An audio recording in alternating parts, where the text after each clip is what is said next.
तो गोविंद, तू सब कुछ ठीक तरह से समझ गया ना? समझ गया मालिक। मैं आज ही राजगिरी खानदान के लोगों को तलाश करने के लिए दक्षिण की तरफ रवाना हो जाता हूँ। क्या है गोविंद, एक तू ही ऐसा गांव में जिस पर मैं पूरी तरह से विश्वास कर सकता हूँ। लेकिन एक बात का ख्याल रखना, ये राज सिर्फ तेरे और मेरे बीच में है। जी किसी तीसरे को पता भी नहीं चलना चाहिए। नहीं चलेगा मालिक। कसम तिजोरी की, जमाना बड़ा खराब है। अब तू जा। ये चलूं मालिक? सीता बेटी, ओ सीता बेटी। आई बापू। जल्दी टोकरी को हाथ लगा, बाजार जाने में देर हो रही है। जी जल्दी। हाँ, एक कपड़ा संभाल मेरा। अरे गिर गया, पकड़। ये लीजिए। ला बाबा ला, बाजार पहुंचने में देर हो रही है। मैं जा रहा हूँ। अच्छा। अरे सीता बेटी, जा जल्दी से कुएं से पानी भर के ला। अच्छा माँ। अजी राजगिरी जी, नामदेव महादेव जी, नमस्ते। नमस्ते। क्या बात है मास्टर जी, आज ये मेरा इतना लंबा नाम लेकर क्यों पुकार रहे हो? क्या नाम लिया आपने? मैंने कहा राजगिरी नामदेव महादेव जी, नमस्ते। ठीक है, मेरा नाम नामदेव महादेव राजगिरी है, मगर सारा गांव मुझे नामदेव मुर्गी वाला पुकारता है। तुम भी कल तक यही पुकारते थे। आज एक मुर्गी क्या चीज है? अगर आपके पास आपके पुरखों की तरह जायदाद होती ना, तो अब सारी मुर्गियां मुझे इनाम में दे देते। अच्छा, मैं सारी मुर्गियां तुमको दे देता और मैं झाड़ू लेकर गांव में गाय का गोबर जमा करता फिरता क्या? अजी ना ना, भगवान न करे। आपको मालूम नहीं नामदेव जी आप कौन है? अच्छा, मुझे नहीं मालूम कि मैं कौन हूँ, आपको मालूम है? मास्टर, दारू पीना शुरू कर दिया है क्या? आप समझते क्यों नहीं? आप कोई मामूली आदमी नहीं है, आप राजगिरी खानदान से संबंध रखते हैं। तो क्या हुआ? अजी आप जयचंद विजयचंद राजगिरी महाराज के खानदान के सदस्य हैं। देखिए, चंद दिनों पहले इस अखबार में आपके पुरखों के बारे में कितनी सारी बातें छपी हुई थी, पढ़िए तो।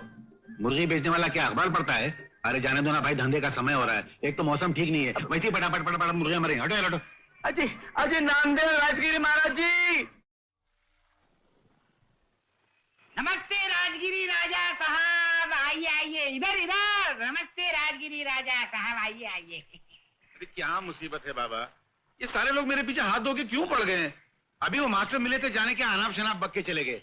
अभी आपने भी वही मंदिर जापना शुरू कर दिया, क्या है? हाँ नामदेव जी, वो कोई साधारण बात नहीं है, ऐतिहासिक बात है। आपको मालूम है कि आपके पूर्वज यानी आपके बाप दादा कौन थे? इसमें मालूम करने की क्या बात है? बाप दादा थे। हाँ बराबर है, लेकिन वो लोग थे कौन? राजे महाराजा थे, बहादुर योद्धा थे, रियासतों पे राज करने वाले थे। अरे बरसों पहले ये सारे इलाके पर उन्हीं का राज था। अवश्य आपके बाप दादा समाज और मानव जाति का कल्याण करने वालों में से थे। हाँ, और इसलिए इस इलाके में होने वाले राजाओं में से सबसे लोकप्रिय राजा थे। अगर आप चाहे तो आपके पुरखों के बारे में लिखी गई ये पुस्तक देख लीजिए। देखिए, ये देखिए, ये देखिए, ये आपका किला।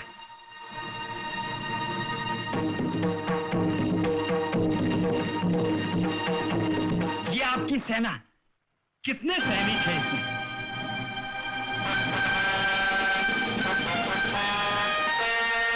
ये आपके शूरवीर परदादा, बिल्कुल आपके जैसे लगते हैं। और ये है आपके महावीर दादा, इनका नाम भी नामदेव महादेव था, जो आज आपका है। वो हर रोज प्रजा में इतना दान करते थे कि लोग अपने सर पर उठा उठा कर घर ले जाया करते थे। और एक आप हैं, उन्हीं राजाओं के रिश्तेदार, जो सर पर टोकरी उठाकर मुर्गियां बेचते हैं। जरा सोचिए, वो क्या जमाना था जब आपके दादा परदादा सर पर ताज रखकर गद्दी पर बैठकर राज करते थे, अपनी सेना को लेकर अपनी वीरता के झंडे गाड़ने जाया करते थे, हाथियों पर बैठकर अपने शत्रुओं का सर कुचलने जाया करते थे।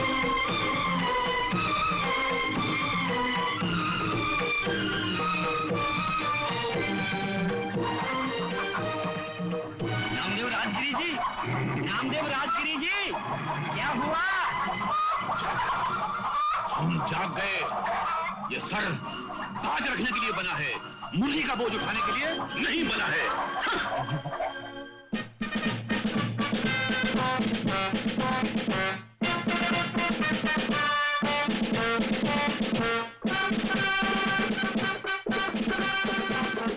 तांगे वाले रोक। अरे क्या है? अरे रोक, हमारा हुक्म है तांगा रोका जाए। चिल्लाता क्यों है नामदेव मुर्गी वाले? तांगा के लिए रोका? मैं शहर की तरफ जा रहा हूँ, चलना होता कूद कर बैठ जा। कूद के बैठ जाओ? हम कूद के बैठे? हम जमाने को कूदवाने वाले, तू हमें कूदने को कह रहा है? चल, पहली गलती है, माफ करते हैं। घोड़े को तांगे से अलग कर, हमें घोड़े पे बैठना है। घोड़े पे? हाँ, यहाँ घोड़े पर। हैरत के मारे तेरी आंखें फटी क्यों जा रही हैं? अरे मगर क्यों, घोड़े पे क्यों बैठा जाता है? हम इस पर बैठकर अपनी प्रजा का हाल मालूम करने जाएंगे। अरे नमदेव, क्या हुआ? तूने दारू पीना भी शुरू कर दिया क्या? खामोश, बकवास नहीं। ये 10 रुपया लो और हमारे हुजूर में घोड़ा पेश किया जाए। मगर ये घोड़ा सवारी का नहीं है। सवारी का नहीं है तो क्या हुआ, घोड़ा तो है ना। माँ बदौलत इसी घोड़े पर सवारी करेंगे। उतरो और घोड़ा पेश किया जाए। ओह अच्छा। बापू, बापू ये सब क्या है? इस पर क्यों सवारी कर रहे हो? हम बिल्कुल ठीक कर रहे हैं राजकुमारी। राजकुमारी? हाँ, हम राजगद्दी वाले हैं, मुर्गी वाले नहीं। ये तुम क्या कह रहे हो बापू? तुम अभी बच्ची हो, नादान हो, राजनीति की बातें तुम्हारी समझ के बाहर हैं। अभी हमें जाने दो, इस बाबत हम राजमहल में बैठ के चर्चा करेंगे। चलो, संभाल के चलो। बापू, पटवारी, जरा उधर नजर घुमा के तो देखना। क्या इस तरफ? अरे नामदेव मुर्गी वाला घोड़े पे सवार होके आ रहा है। क्या नामदेव और घोड़े पे? क्या बात कर रहे हो? गधे पे आ रहा होगा, गधे पे। अरे तुम चश्मा लगा के तो देखो, सचमुच घोड़े पे सवार है। अरे हाँ, ये तो वाकई घोड़ा है। इसको क्या हो गया? अभी थोड़ी देर पहले तो अच्छा खाता था भाई। माँ, क्या बात है बेटी? माँ, बापू घोड़े पर बैठे चले आ रहे हैं। तेरे बापू घोड़े पर? तेरा दिमाग तो नहीं चल गया? तेरे बापू के पास घोड़ा कहाँ से आ गया सवारी? सच कह रही हूँ माँ, तुम्हारी कसम। थोड़ी देर पहले क्या हुआ मालूम? बापू ने टांगे वाले से घोड़ा लिया और उस पर बैठकर चले गए। ये सब क्या है? ये घोड़ा कहाँ से? हट जाओ हमारे सामने से, हमें जाने दो। पहले मुझे ये बताओ, ये सब क्या हो रहा है? वो मुर्गियों की टोकरी कहाँ गई? फेंक दी। फेंक दी? क्या मतलब? मतलब ये क्या उन चीजों का हाथ लगाना राजघराने का अपमान है। अरे पागल हो गए क्या? ये क्या उल्टी सीधी बकवास कर रहे हो? ये बकवास नहीं है, इतिहास है। हम वो हीरा हैं जिसे आज तक अपनी कीमत का पता तक नहीं था। हम वो सम्राट हैं जो गरीबी की घबराहट में आज तक मुर्गियां बेचता रहा, मगर आज तो बंद। अरे अगर तुम मुर्गियों का धंधा बंद करके घर पे बेकार बैठोगे तो हम लोग खाएंगे कहाँ से? अब सीधे से टोकरी उठाकर धंधे पे जाते हो या नहीं? हमारी ऊंची आवाज में बात की तो हम अगर मुर्गियां बेचेंगे तो स्वर्ग में हमारे पुरखों की आत्मा क्या कहेगी, चंद्रगुप्त मौर्य क्या कहेंगे, अशोक सम्राट क्या कहेंगे, अकबर बादशाह का क्या होगा। इसलिए आज संबंध, अब अगर भूखों भी मरना है तो शान से मरेंगे, अगर मुर्गियां नहीं बेचेंगे। हट जाओ हमारे रास्ते से, हमें राजमहल में जाना है। चलो कोचवान, राजमहल में चलो। चलो चलो।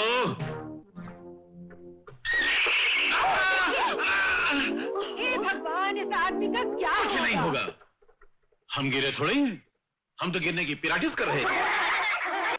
ये रहा मोगरा, ये रही चमेली और ये गुलाब। जल्दी से इन पर पानी मारो, वरना कहीं इन हारों की तरह ये भी मुरझा गए तो एक पैसा भी नहीं मिलेगा हमें।